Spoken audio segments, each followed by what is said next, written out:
Merdeka! Merdeka! Merdeka!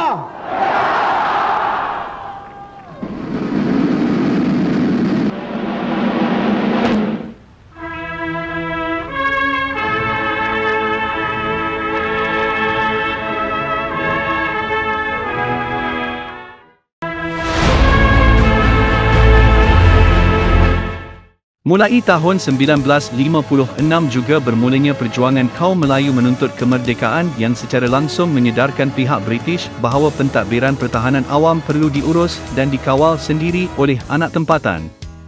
Perjuangan kemerdekaan negara juga menyebabkan pihak British mula memberikan kepercayaan kepada anak tempatan untuk mentadbir pasukan, tetapi Jawatan Pesuruhjaya Pertahanan Awam MAS dikekalkan di bawah penguasaan British. Mulai tahun 1960, pertahanan awam terus mengalami zaman cergas dan aktif.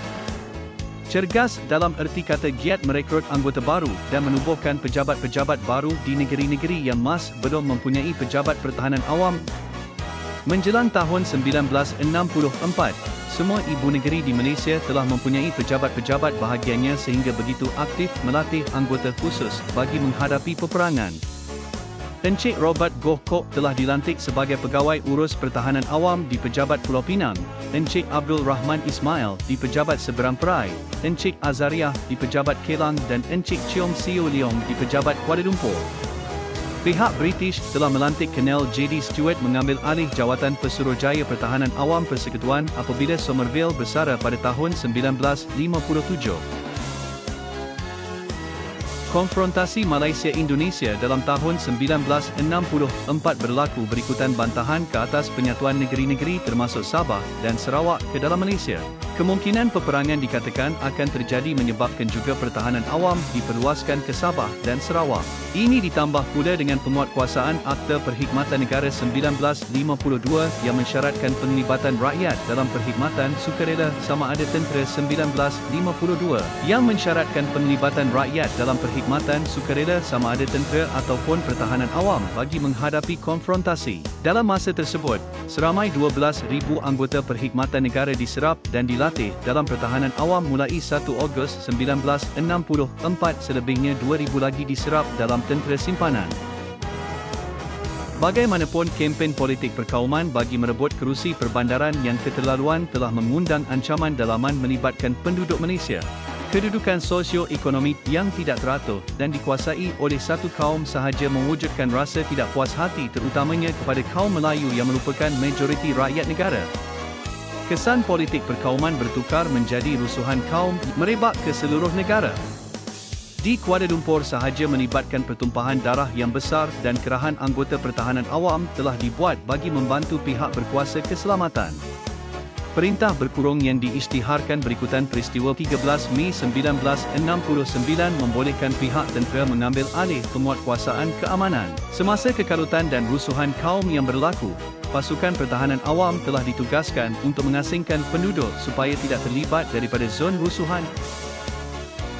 Bagaimanapun, belum selesai pemulihan tersebut, negara mengalami satu lagi bencana besar apabila hujan lebat yang berterusan telah mengakibatkan banjir besar pada penghujung tahun 1969.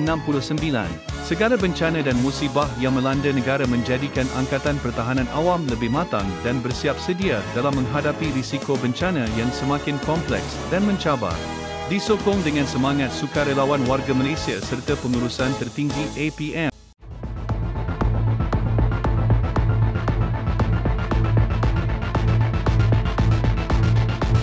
Hari ini kita akan buat wall climbing lah.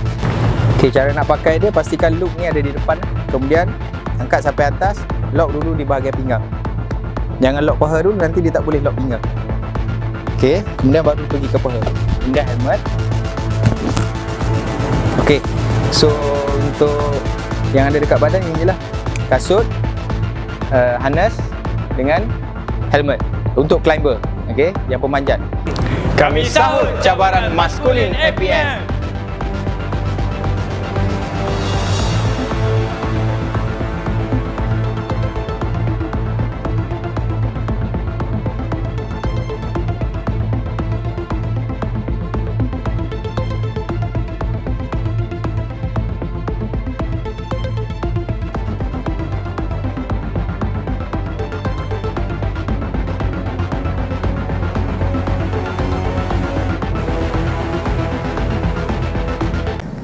Assalamualaikum, nama diberi Muhammad bin Ramjan, berumur 27 tahun dan berasal daripada Sekincang, Selangor.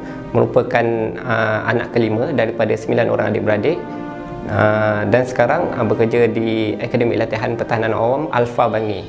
Sebelum penglibatan saya dalam Angkatan Pertahanan Awam ni, saya pernah meniaga ataupun dibesarkanlah, senang cerita dibesarkan sebagai seorang peniaga, menjual kuih. Pernah juga menjual aiskrim, pernah juga menjual ABC, pernah juga menjual burger, pernah juga menjual coconut shake di tepi jalan. So memang pengalaman saya memang daripada kecil saya dibesarkan oleh ibu bapa saya lah. Sebab mungkin apa ni, orang kata rezeki kita kat situ lah. So selepas tu saya juga pernah bekerja sebagai apa ni, orang kata di syarikat Vintage 5, di mana kami sebagai kru lah untuk membuka booth untuk Prima Home. So kami menjadi promoter kat situ. Selain itu juga saya juga pernah terlibat dalam menjual produk-produk untuk lelaki sebagai apa ni, internet marketer dan juga sales assistant. Selain tu cabaran orang kata bukan sekadar dalam bidang bisnes. Dalam saya punya study, masa saya punya cabaran pun nak diceritakan juga apa ni, saya sebenarnya dalam bidang seni. Saya punya apa ni, orang kata sastra lah. Tapi bila masuk U, saya terus ditempatkan di bahagian apartmen muzik lah, seni gunaan dan kreatif program muzik. So expectation orang tu orang kata kenapa kau ambil muzik lah? Kau kan seni kau okey kot kan.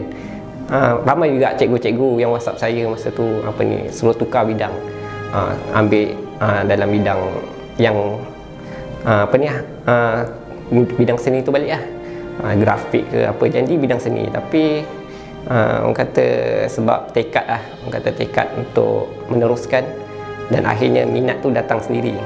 Masa study tu alhamdulillah selama 3 tahun saya di Unimas, saya grade on time dan apa ni, dapat belajar banyak benda dalam apa ni, industri muzik. Dan sampai sekarang saya di sini, selepas saya tahu, saya dapat berita yang APM apa Alfa Bangi ni mempunyai apa ni, orang kata pancaragam. So terdetik dengan saya sebab SISPA ni sebenarnya daripada saya sekolah rendahnya. Dulu JPAM, baju biru apa semua, baju biru ke baju hijau tak silap saya. Sampai sekarang sekolah menengah pun JPAM juga. Sampai saya masuk U pun JPAM juga. So minat SISPA tu memang dah ada dalam diri saya waktu saya di ni lah, di sekolah rendah dulu. Terdetik pula masa tu saya nampak iklan di media sosial, iaitu di Facebook, mana masa tu orang kata Alfa membuka apa jawatan sebagai pemain muzik di apa ni, di sana. So saya apply dan alhamdulillah sekarang ni saya bekerja dan berkhidmat sebagai apa ni, Lieutenant Muda Pertahanan Awam Muhammad bin Ramjan di Alfa Bangi, dan ditempatkan di unit kecergasan dan pancaragam dan kecergasan.